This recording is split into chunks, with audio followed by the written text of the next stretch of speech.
Hello students, कल तुम लोगों ने पढ़े समास।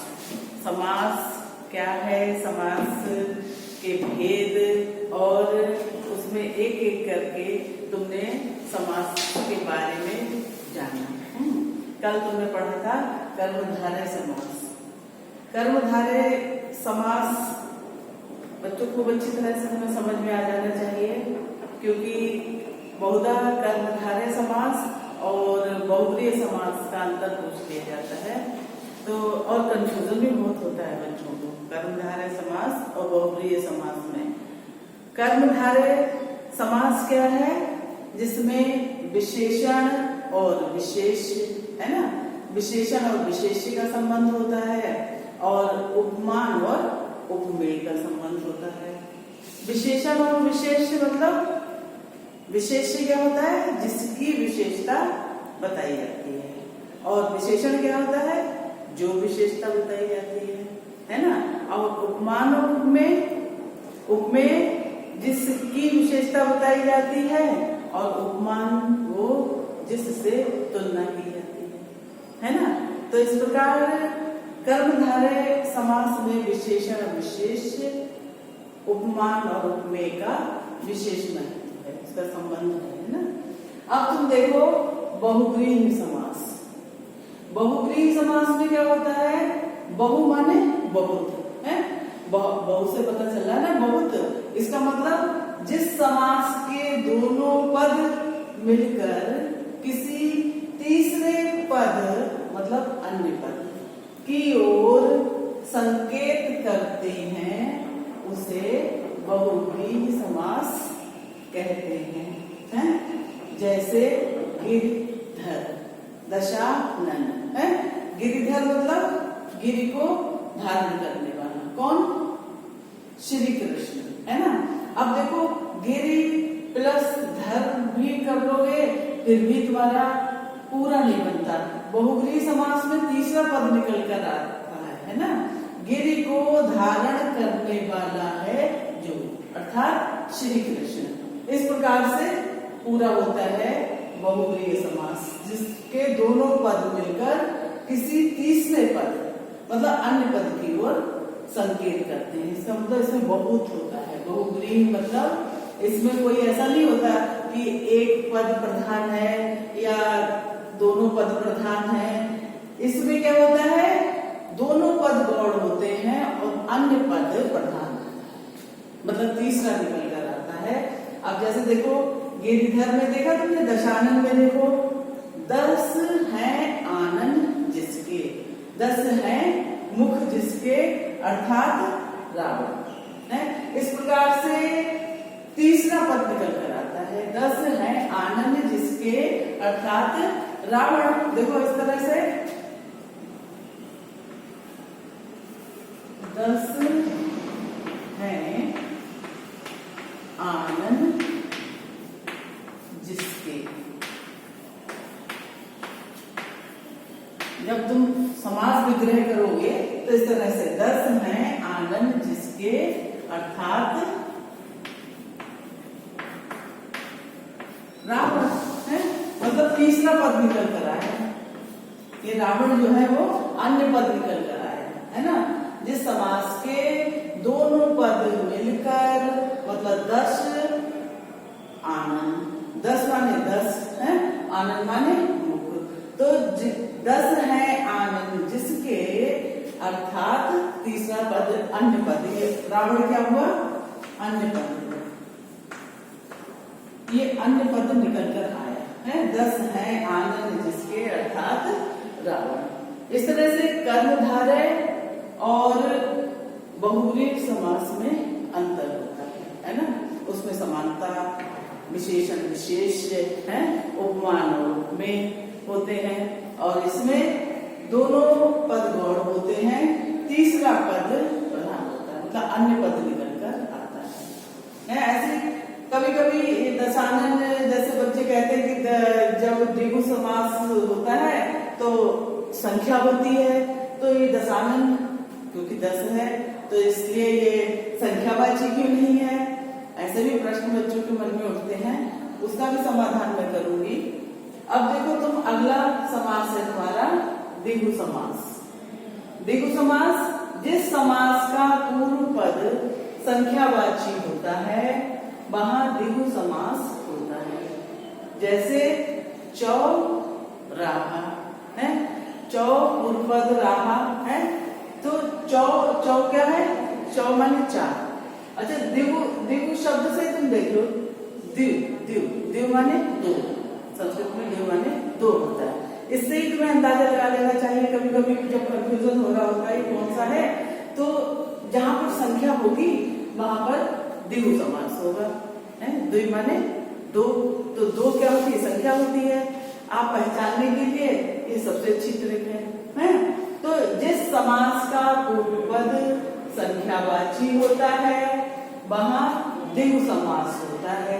जैसे चार राहों का समाहार, चार राहों का समाहार मतलब चौराहा, चौराहा है ना। चार राहों का समाहार चौराहा। ऐसे ही है सतसई है, 700 दोनों वाली है, वो हो गया सतसई। तो इस तरह से वहां पर मतलब पहला जो पद होता है वो जिस समास का पूर्व पद संख्यावाची होता है उसमें संख्या होनी जरूरी है। जैसे और उदाहरण है बहुत सारे, अष्टाध्यायी 8 अध्यायों का समाहार अष्टाध्यायी है ना। चार पाई, 4 पायों वाली चारपाई। तो इस तरह से उसमें संख्या है ना सब में, इसलिए द्विगु समास है। अब बात आ रही है कि 10 आनन है, यहाँ पर भी संख्या है। तो बच्चों को इस बात का कंफ्यूजन होता है कि जब यहाँ पर संख्या होती है तब क्यों नहीं यहाँ पर द्विगु समास हुआ। तो बच्चों मैं यहाँ तुम्हें बता देना चाहती हूँ कि तुमने शब्द पढ़े ना, उत्पत्ति के आधार पर शब्द पढ़े।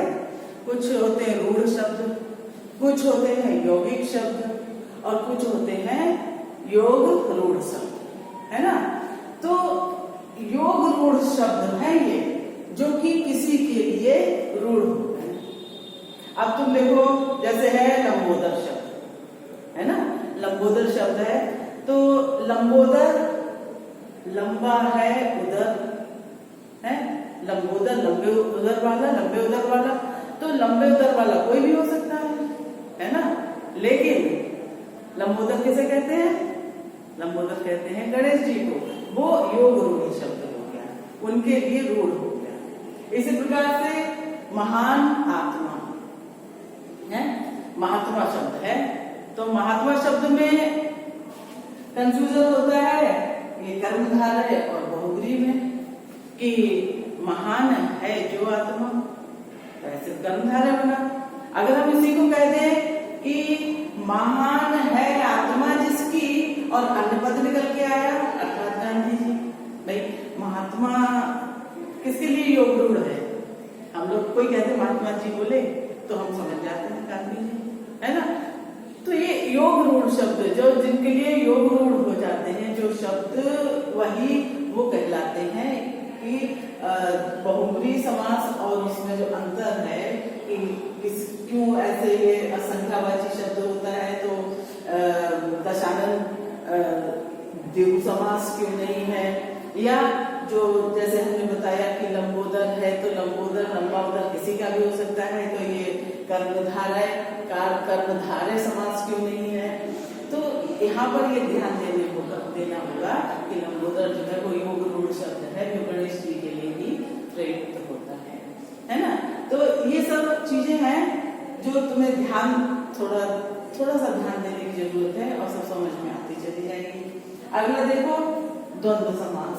द्वंद्व का मतलब क्या होता है, द्वंद्व का मतलब होता है लड़ाई झगड़ा, है ना, झगड़ा। लेकिन यहाँ पर कोई ऐसा द्वंद्व नहीं है। जिस समास के दोनों पद प्रधान होते हैं, कहने का मतलब कोई छोटा नहीं होता। द्वंद्व ऐसी बात हो सकता है कि दोनों पद बराबर होते हैं, दोनों पद प्रधान होते हैं, उसे द्वंद्व समास कहते हैं। जैसे माता पिता न छोटा पिता है न छोटी माता है, माता पिता दोनों बराबर का संबंध है उनका, तो इसलिए दोनों पद प्रधान हुए। और जब हम इसका विग्रह करते हैं तो लिखते हैं माता और पिता। जो समुच्चय बोधक अव्यय होता है इसके बीच में और उसका लोप हो जाता है।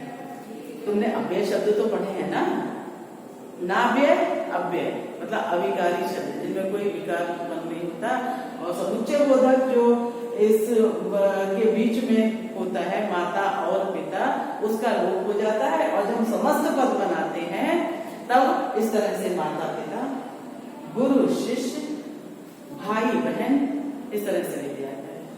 और एक और विशेष ध्यान देने की बात है कि जो कि एक्सपीरियंस से तुम्हें बता रही हूँ, अधिकतर द्वंद्व समास में बीच में डैश होता है। माता पिता गुरु शिष्य, बीच में देखो ये डैश है, ये बीच में इस तरह से होगा। भाई बहन, है ना, दिन रात, कुछ भी और देख लो, दिन रात। तो जब ऐसे डैश बीच में होता है तो समझ लो कि द्वंद्व समास, ठीक है। और इसके दोनों पद प्रधान होते हैं। ध्यान देने की बात है कि दोनों पद प्रधान होते हैं, उसे द्वंद्व समास कहते हैं।